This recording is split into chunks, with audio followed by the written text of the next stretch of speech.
Meus queridos, minhas queridas, cheguem mais, hein? Na madruga boladona com queçada. Já passamos das 3h30 da manhã aqui em Portugal. Não posso nem falar alto para não acordar a casa inteira, não acordar a vizinhança.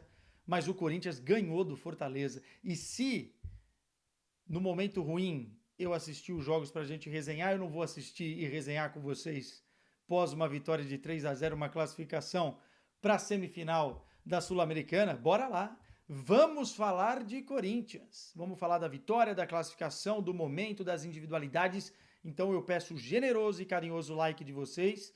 Comentários, eu curto muito quando vocês comentam aqui, porque eu consigo ver se a gente está em sintonia ou não e também consigo olhar de uma forma diferente, consoante ao que vocês pensam de futebol. E se inscrevam no canal para a gente continuar nessa pegada crescente, que está bem bacana. Vamos lá, Corinthians venceu e vamos ser realistas aqui, tá? Sobrou. Sobrou. O Corinthians sobrou nesta eliminatória, nessas quartas de final. 2-0 em Fortaleza, 3-0 na Neoquímica Arena. É o terceiro jogo seguido que o Corinthians não toma gol. E isso é muito importante. E, sinceramente, eu posso dar créditos aqui a vários jogadores dessa eliminatória como um todo. Mas o Ramon Dias, para mim, foi o cara mais importante na construção dessa classificação. Porque ele conseguiu anular um time que não é bobo, que está na terceira colocação do Campeonato Brasileiro, que tem um trabalho de longevidade, um treinador que muita gente estava querendo, o Vojvoda, com qualidades individuais e coletivas, e o Corinthians foi muito superior. E isso tem a ver com o Ramon Dias encaixando alguns mecanismos que eu já vou detalhar por aqui. Portanto, o Ramon Dias foi o obreiro dessa classificação. E individualmente falando, para mim, o Coronado, pelo que fez no primeiro jogo e também nesse segundo jogo, foi o grande protagonista da classificação. Mas tivemos outros destaques individuais. Vamos começar a análise pelo coletivo, né? O Corinthians entrou num 4-4-2, mas com um losango no meio-campo, né? Jogou com o Hugo, com o Mateuzinho, que quando o Fagner estiver bem, Mateuzinho é reserva desse time. Dupla de zaga, você tinha o André Ramalho voltando, né? Voltando a ganhar ritmo. E o Félix Torres, já o primeiro parêntese aqui. Félix Torres, para mim, é o jogador que destoa do Corinthians, da parte negativa.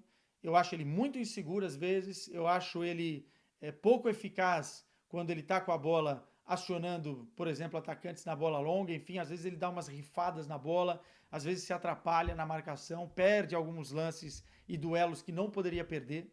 Então eu acho que é um ponto e um elo fraco do Corinthians. O Hugo é um jogador mais defensivo, o Matheus Bidu vai ser titular desse time quando estiver bem. E também um ponto importante, que nos dois jogos contra o Fortaleza, o Ramon conseguiu mexer no time, né? Rotacionar, o que é importante para ter perna para correr contra o São Paulo no final de semana, né? Então o Corinthians está priorizando o Campeonato Brasileiro para tentar sair da zona de rebaixamento, mas mesmo assim tem conseguido, com o elenco que montou, ser competitivo na Sul-Americana.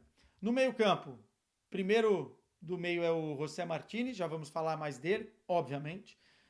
O Carrilho jogando pela direita, nesse losango, né? O Bidon aqui e o Coronado um pouco mais à frente. E lá na frente, Romero e Yuri Alberto. O que eu gostei do Corinthians logo na primeira etapa? O Corinthians está preenchendo muito melhor os espaços. No jogo associativo, quando o Corinthians tem a bola, parece que os jogadores estão se encontrando mais e com mais facilidade e menos espaçados dentro de campo. Isso facilita para que a taxa de acerto de passes venha subindo. Às vezes o Corinthians erra bastante no processo de construção, mas isso tem diminuído exatamente por essa compactação. E essa compactação também serve para você atuar na pressão alta na saída de jogo do adversário. Porque antigamente a gente via só o Yuri Alberto correndo para cá, correndo para lá, correndo para cá e todo mundo atrás da linha do meio-campo. Agora não. O Corinthians consegue defender, pressionar a saída de bola do adversário, tanto que a principal chance do primeiro tempo é o Yuri Alberto dando bote no zagueiro, a bola sobra para o Coronado que perde o gol feito. E muito por conta disso, por conta desse símbolo estratégico do time correndo como uma unidade, né? E não cada um para o seu lado. Então acho que isso tem muito do caldo aí do Ramon. Para começar os destaques individuais, porque desde o primeiro tempo para mim foi o melhor em campo, tá? Vocês vão falar aí de Romero, do Yuri, do Coronado, Mas para mim hoje o melhor foi José Martínez. Esse venezuelano, ele correu, hein? E assim, os números não mentem, tá? As estatísticas não mentem. Ele ganhou 8 de 10 duelos. Ele roubou 8 vezes a bola em 4 interceptações e 4 tackles, né? Ou seja, 4 roubadas de bola na dividida realmente. Ele teve uma taxa de acerto de passe baixa para aquilo que ele pode ter, 75%, então acho que nisso ele pode melhorar, mas mesmo assim saiu aplaudidíssimo porque foi um carrapato, um senhor do meio-campo. Vocês podem ver que o Fortaleza não conseguia construir pelo corredor central, não conseguia infiltrar pelo corredor central e isso tinha a proteção do José Martínez na defesa. O Corinthians, historicamente, sempre teve os bons times do Corinthians, um bom primeiro volante e achou um bom primeiro volante. Ele pode não ser o primor no passe, algo que ele tem que melhorar, mas eu acho ele muito eficaz, muito efetivo e não para um minuto, tanto que teve que sair com 75 minutos porque já estava fisicamente desgastado e é um jogador importante para o jogo contra o São Paulo. Por isso que ele saiu. Muito bem, muito bem. Tá aí uma contratação, mais uma que deu muito certo, né? E aí você tinha no banco o Charles, por exemplo, que também entrou muito bem. Você tinha o Rian, você tem o Bidon. Outra vez o Bidon muito bem no jogo, é um jogador que cadencia, dita ritmo. Do outro lado, o Carrilho, para mim foi bem também. Não tá na lista dos melhores, mas o Carrilho é aquele jogador que para e pensa o jogo, né, às vezes. Eu gosto dele jogando mais de ponta, mas ele tá jogando mais para dentro nesse losango e ele consegue ser um ponto de equilíbrio, né? A bola vai no Carrilho, o Carrilho levanta a cabeça, gira, municia a defesa, faz o time relaxar, descansar. Algo que, por exemplo, o Danilo fazia muito bem com a camisa do Corinthians. Não dá para comparar jogadores, obviamente, mas é essa a função hoje do Carrilho. Talvez na ponta ele se destaque ainda mais, porque é a função dele de origem, mas jogando um pouco mais por dentro nessa característica, me agrada demais. O Coronado demorou um pouco para conectar no jogo, mas quando conectou é muita qualidade, né? Coronado, se tiver intensidade, é um jogador que vai pedir passagem dentro do time, vai ter que jogar do lado do Garro muitas vezes. Dependendo do adversário, dá para jogar com os dois. Agora, nesse estágio que o Corinthians precisa mais do resultado, especialmente no Campeonato Brasileiro, talvez não vá abrir mão dos 3 volantes. O Corinthians evoluiu, né? Deu um passe a mais na questão da marcação. Antes eram 3 zagueiros, agora 3 volantes, né? Ou 3 jogadores do meio campo que conseguem fazer esse equilíbrio. Exatamente porque o time melhorou com as contratações. E aí vamos olhar para o que foi o primeiro tempo como um todo. O Corinthians tinha o resultado, controlou o jogo, não deu os passos para o Fortaleza e teve as melhores chances do primeiro tempo. Mas foi um primeiro tempo de muito controle. Na segunda etapa, o Fortaleza já fez 3 mudanças logo de cara e o Corinthians tinha a faca e o queijo na mão numa transição ofensiva que estava conseguindo concatenar no primeiro tempo. Essas transições têm muito também da questão psicológica. O time está mais confiante em fazer as coisas. Então não faz as coisas com pressa. Como tinha o resultado, essa confiança ainda foi maior. E as transições foram saindo com naturalidade. E no segundo tempo, Fortaleza começou melhor, teve a chance para fazer o gol, acabou perdendo. E o Corinthians matou o jogo em 2 lances, né? Primeiro, uma excelente roubada do Martínez, que aciona pelo lado esquerdo de campo. Uma bela inversão do Yuri Alberto, que jogou muito bem novamente. O Yuri tem melhorado, como eu já tinha dito, como não protagonista, ele está rendendo mais, tem corrido muito e tem acertado nas decisões. E aí ele virou o jogo com perfeição. Foi um golaço, né? O Romero cortou o zagueiro, parecia um cone e fez o 1-0. Aliviou o Corinthians numa jogada praticamente seguinte.